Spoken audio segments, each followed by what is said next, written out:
Hello, എന്തൊക്കെയുണ്ട് വിശേഷം? ഇന്ന് നമ്മൾ കൂൺ കറിയാണ് കേട്ടോ തയ്യാറാക്കുന്നത്. അപ്പോൾ കൂൺ കറി നമ്മൾ സാധാ കൂണല്ല, നാടൻ കൂണല്ല കേട്ടോ. നമ്മൾ കടയിൽ നിന്നൊക്കെ വാങ്ങാൻ കിട്ടൂലേ, ആ കൂനാണ്. അപ്പോൾ ഞാൻ 100 ഗ്രാമിൻ്റെ ഈ പാക്ക് മുഴുവനായിട്ടും എടുക്കണുണ്ട് കേട്ടോ. ഇനി പാടത്തു നിന്നും പറമ്പിൽ നിന്നൊക്കെ കിട്ടുന്ന ഒരു നാടൻ കൂണുണ്ടാവുമല്ലോ, അപ്പോൾ അതിൻ്റെ പോലെ അത് നമ്മൾ കിട്ടിയ വേഗം ഇളം ചൂടുവെള്ളത്തിലൊക്കെ ഇട്ട് വയ്ക്കും. അപ്പോൾ ഈ ഒരു കൂണ് അതിൻ്റെ ആവശ്യമൊന്നുമില്ല കേട്ടോ, നമുക്ക് സാധാ പച്ചവെള്ളത്തിൽ തന്നെ കഴുകിയെടുക്കാം. പിന്നെ അതുപോലെ നമ്മൾ നാടൻ, അതായത് പറമ്പിൽ നിന്നൊക്കെ കിട്ടുന്ന നാടൻ കൂനുണ്ടല്ലോ, അതിൻ്റെ മുകളിലുള്ള ചെറിയ തൊലികളൊക്കെ കളയലുണ്ട് അല്ലേ, കളഞ്ഞ് ഇളം ചൂടുള്ള ഉപ്പ് വെള്ളത്തിലൊക്കെ ഇട്ട് വെക്കലുണ്ട്. അപ്പോൾ അതിൻ്റെ ആവശ്യമൊന്നുമില്ല, അതിൻ്റെ മുകളിലുള്ള തൊലിയൊന്നും കളയണ്ട കേട്ടോ. അപ്പോൾ നേരിട്ട് തന്നെ ചെറുതായി ഇത് കട്ട് ചെയ്ത് എടുത്ത് പച്ചവെള്ളത്തിൽ തന്നെ കഴുകി എടുക്കാവുന്നതുള്ളൂ. അപ്പോൾ നല്ല കൂനാണ്. പിന്നെ അത് മാത്രമല്ല, നമ്മൾ നല്ല കൂനാണെങ്കിലും നമ്മൾ ആ നാടൻ കൂനിൻ്റെ ആ ഒരു ടേസ്റ്റ് അതൊന്നും വേറെ തന്നെയാണല്ലേ. അപ്പോൾ എന്തായാലും ഞാൻ കത്തിയൊന്നും ഉപയോഗിക്കുന്നില്ല, നമ്മളത് കൈ കൊണ്ട് തന്നെ ഇങ്ങനെ വേറിട്ട് ഇങ്ങനെ ചെറുതായി ഇങ്ങനെ എടുക്കാവുന്നതേ ഉള്ളൂ. അപ്പോൾ കൂൺ മുഴുവനായിട്ടും ഇതുപോലെ റെഡിയാക്കി വെച്ചിട്ടുണ്ട്. ഇനി ഇത് നന്നായിട്ടൊന്ന് കഴുകിയെടുക്കണം. അപ്പോൾ അതിലേക്ക് 1-2 പ്രാവശ്യം വെള്ളം ഒഴിച്ച് നന്നായിട്ടൊന്ന് കഴുകിയെടുക്കുകയാണ് കേട്ടോ. ഇനി ഈ കഴുകിയെടുത്ത കൂനൊന്ന് മാറ്റി വയ്ക്കാം. അതിനുശേഷം നമ്മൾ മുളക് പൊടി, മഞ്ഞൾപ്പൊടി, ഇങ്ങനെയുള്ള പൊടികളൊക്കെ ഉണ്ടല്ലോ, അതൊക്കെ നന്നായിട്ടൊന്ന് ചൂടാക്കി എടുക്കണം കേട്ടോ. അപ്പോൾ ഞാൻ 1/2 ടീസ്പൂൺ മഞ്ഞൾപ്പൊടി ആദ്യം തന്നെ കുക്കറിലേക്ക് ഇട്ട് കൊടുക്കണം കേട്ടോ. പിന്നെ 1/2 ടീസ്പൂൺ മുളക് പൊടി നമുക്ക് എരിവിനനുസരിച്ച് എത്ര വേണ്ടെച്ചാൽ ഇട്ട് കൊടുക്കാം. പിന്നെ ഒരു കളറിന് വേണ്ടിയിട്ട് 1/2 ടീസ്പൂൺ കാശ്മീരി മുളക് പൊടി കൂടെ ഇട്ട് കൊടുത്തിട്ടുണ്ട്. പിന്നെ മല്ലിപ്പൊടി അത്യാവശ്യം ഉണ്ടായിക്കോട്ടെ കേട്ടോ. അപ്പോൾ ഞാൻ 4 ടീസ്പൂൺ മല്ലിപ്പൊടി ഇട്ട് കൊടുക്കുന്നുണ്ട്. പിന്നെ ഇതിൻ്റെ കൂടെ തന്നെ ഉപ്പും കൂടെ ഇട്ട് കൊടുക്കുന്നുണ്ട് കേട്ടോ. 1 ടീസ്പൂൺ ഉപ്പും ഇട്ട് കൊടുത്തിട്ടുണ്ട്. പിന്നെ ഇതിലേക്ക് വെളിച്ചെണ്ണ ഒഴിച്ച് കൊടുക്കുകയാണ്. അപ്പോൾ 1 ടേബിൾ സ്പൂണോളം വെളിച്ചെണ്ണ ഒഴിച്ച് കൊടുത്തിട്ടുണ്ട്. ഇനി നമുക്ക് സ്റ്റൗവിൽ വെച്ചിട്ട് നന്നായിട്ടൊന്ന് ഇതെല്ലാം കൂടെ ഒന്ന് ചൂടാക്കിയെടുക്കാം. ഈ പൊടികളുടെ ആ ഒരു പച്ചമണക്കൊന്ന് മാറുന്നത് വരെ നല്ലതുപോലെ ഒന്ന് ചൂടാക്കിയെടുക്കാം കേട്ടോ.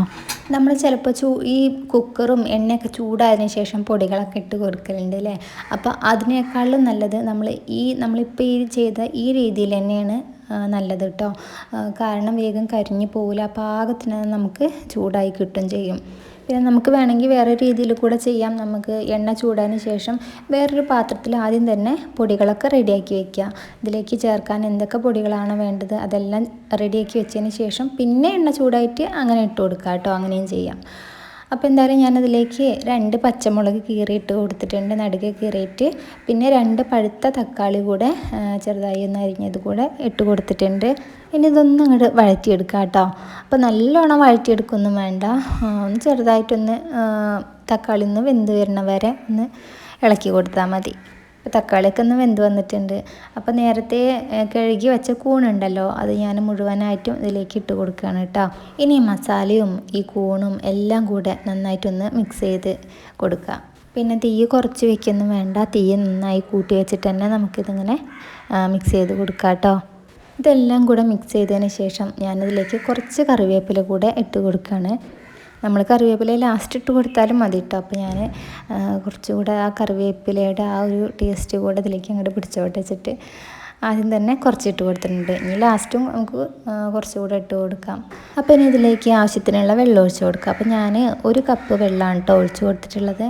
ഇനി ഞാൻ കുക്കർ അടച്ച് വെച്ച് ഇതിൽ 3 വിസിൽ വന്നതിന് ശേഷം ഇത് ഓഫ് ചെയ്യാണ് കേട്ടോ. അതിനുശേഷം അതിൻ്റെ പ്രഷറൊക്കെ പോയി കഴിഞ്ഞതിന് ശേഷം ഇത് തുറന്ന് കൊടുത്താൽ മതി. അപ്പോൾ നല്ല പോലെ കൂണൊക്കെ വെന്ത് കിട്ടിയിട്ടുണ്ടാവും. അപ്പോൾ കൂണ് നല്ല പാകത്തിന് തന്നെ വെന്തിട്ടുണ്ട്. അപ്പോൾ ഇതിൻ്റെ പണി മുഴുവനായിട്ട് കഴിഞ്ഞിട്ടില്ല കേട്ടോ. അപ്പോൾ ഇനി ഞാനിതാ ഒരു ചെറിയൊരു ചീനച്ചട്ടി അടുപ്പത്ത് വെച്ചിട്ടുണ്ട്. ഇതിലേക്ക് ആവശ്യത്തിനുള്ള വെളിച്ചെണ്ണ ഒഴിച്ച് കൊടുക്കുകയാണ്. ഞാനിതാ കുറച്ച് ചെറിയ ഉള്ളി എടുത്ത് അതുപോലെ അരിഞ്ഞെടുത്തിട്ടുണ്ട്. ഇനി വെളിച്ചെണ്ണ നന്നായി ചൂടായതിനു ശേഷം ഈ ചെറിയ ഉള്ളി അരിഞ്ഞത് കൂടെ ഇതിലേക്ക് ഇട്ട് കൊടുക്കുകയാണ് കേട്ടോ. അപ്പോൾ ചെറിയ ഉള്ളി ഇല്ലെങ്കിൽ വലിയ ഉള്ളി ആയാലും ചെറുതായി ഒന്ന് അരിഞ്ഞു കൊടുത്താൽ മതി. ഇനി ഇത് നല്ല പോലെ ഒന്ന് വഴറ്റിയെടുക്കാം. അപ്പോൾ ഉള്ളിയുടെ വറവൊക്കെ ആയിട്ടുണ്ട്. ഇനി ഇതിലേക്ക് ഞാൻ കുറച്ച് കറിവേപ്പില കൂടെ ഇട്ട് കൊടുക്കുകയാണ് കേട്ടോ. ഇനി ഇത് നേരെ കറിയിലേക്ക് ഒഴിച്ച് കൊടുക്കാം. അപ്പോൾ ഇത് മുഴുവനായിട്ടും കറിയിലേക്ക് ഒഴിച്ച് കൊടുത്തിട്ടുണ്ട്. ഇത്രേ ഉള്ളൂ, നമ്മുടെ കൂൺ കറി റെഡി ആയിട്ടുണ്ട്. അപ്പോൾ ഇനി ഇത് ചോറിൽ കൂട്ടി കഴിക്കുക. അപ്പോൾ ഇത്രേ ഉള്ളൂ കേട്ടോ, നല്ല ടേസ്റ്റാവും. അപ്പോൾ എന്തായാലും ഇതുപോലെ ഒന്ന് ട്രൈ ചെയ്ത് നോക്കുക. അപ്പോൾ ശരി, അപ്പോൾ നമുക്ക് വേറൊരു വീഡിയോയിൽ കാണാം കേട്ടോ. അപ്പോൾ എന്തായാലും വീഡിയോ ഇഷ്ടപ്പെട്ടിട്ടുണ്ടെങ്കിൽ ലൈക്ക് ചെയ്യുക, സബ്സ്ക്രൈബ് ചെയ്ത് സപ്പോർട്ട് ചെയ്യാനും മറക്കരുത്.